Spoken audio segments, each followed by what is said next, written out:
Hi, I hope everyone's doing really good. I wanted to go ahead and document a video. I've been waiting and waiting and waiting and waiting to get under 200 pounds. And I am not quite there yet, but let me tell you what my deal is. First of all, my name is Mary. Thanks for subbing if you have subbed, and if you haven't, please do.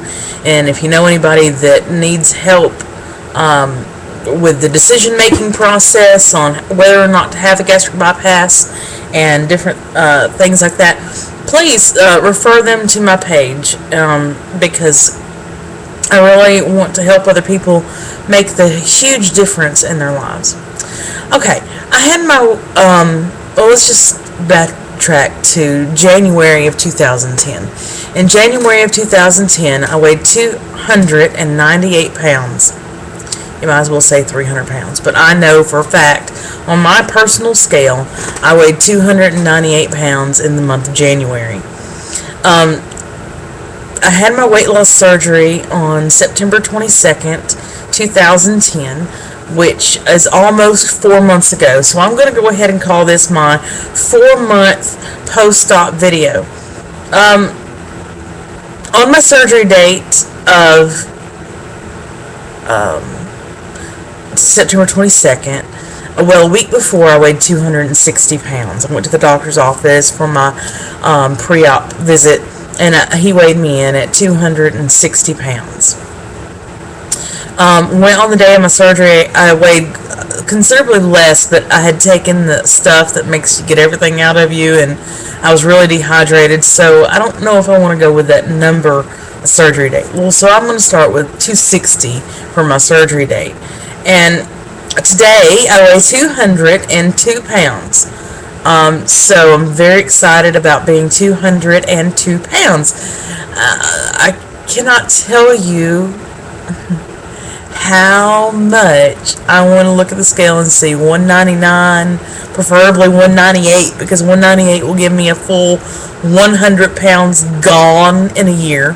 So really, my main focus right now for the month of January is to knock these little 4 pounds out and get them out of the way.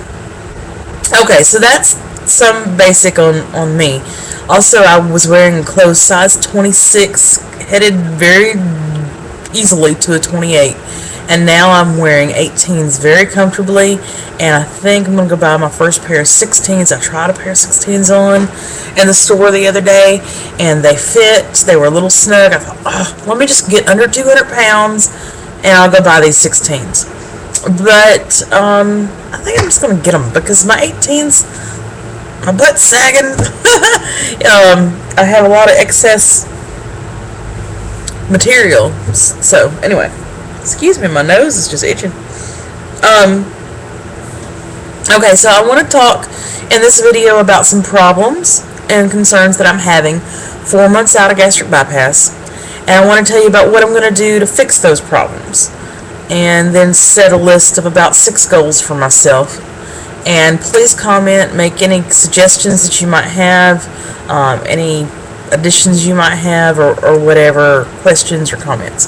Okay, let's start with hair loss. Alright, you see I have all this hair. Great. Okay, I have all this hair.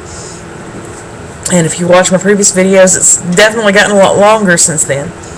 And I have a full, thick head of hair, and I always have. But I'm 4 months out of gastric bypass surgery, and my hair is starting to fall out. On this side, I can just pull, and it comes out. Now, it didn't that time, which is good. But I've been in the shower and rubbing my hands through my hair, and then this side, I'll just have, 4 or 5 good strands, and I'm thinking, oh. So I'm having to reflect, am I getting enough protein in? And because I'm trying, I do protein shakes, but I've really been trying to get my protein from the food I eat, which I think I need to step back a minute and say, no, Mary, you need to make sure you have at least one good medical quality protein shake a day. So that's when I have my roux-en-y. Okay. Turn it. It's hard to see. Roux-en-y, medical quality protein. You can buy it online at roux-en-y, This is Chocolate Splendor. It is my absolute favorite. I don't even really mess with any of the rest. I think today I reordered because I'm about out. I ordered one of these Chocolate Splendor and an unflavored, which the unflavored I use, what is that? The Diet V8 Splash, the berry blend and the tropical. I use that. But anyway, this is medically quality protein. My doctor recommended it, and so did the bariatric coordinators, the nurses at the hospital. They recommended it, and this Chocolate Splendor tastes just like chocolate milk. I love it. You get, when you mix the milk and this together, you get 28 grams of protein a serving. Sometimes I'll mix 2 servings together, and that'll be my breakfast. Or it'll last me. So I put ice in it. Some people may not like ice in their milk, but it really makes it colder, and the colder it is, the better it tastes. So anyway, it has 20 grams of protein in each serving, and then if you combine it with the milk, it has 3 grams of sugar, has some calcium, and it's potassium, and you know we need potassium.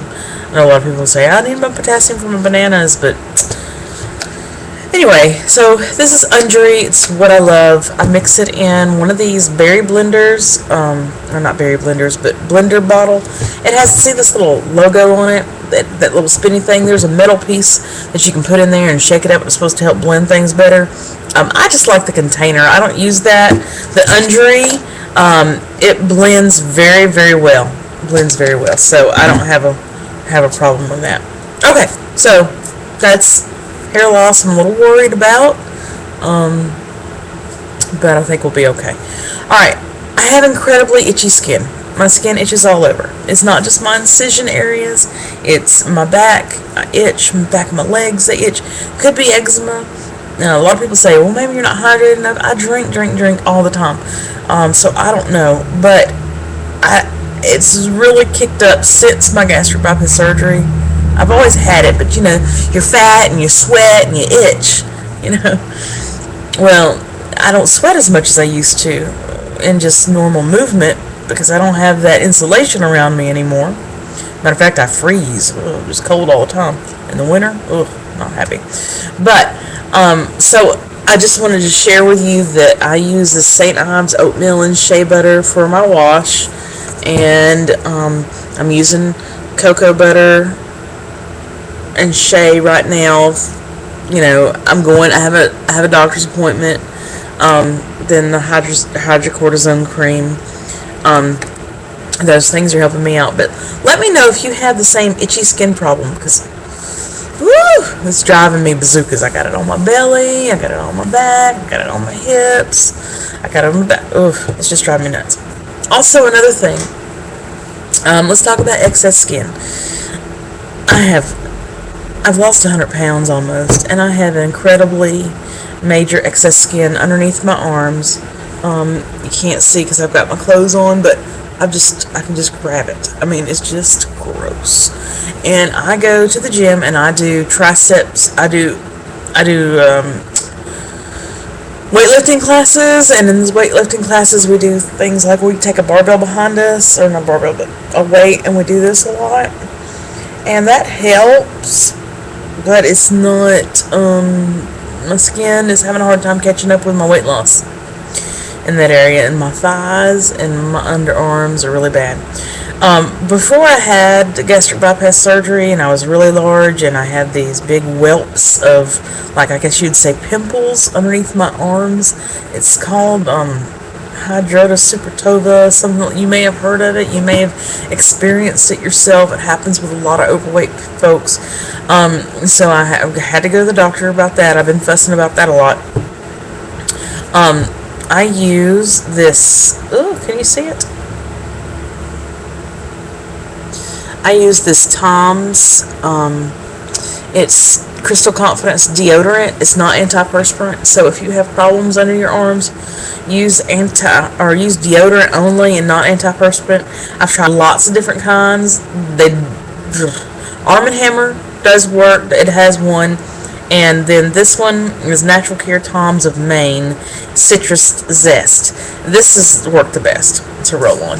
Okay. I'm running a little high on my time here. I'm sorry. I don't mean to be boring you. I hope I'm not. Let's see. I tell you what. I will do one more. I'll do a separate video for my goals, and talk about couple other concerns. Okay. So I'll see you in part 2. Thanks.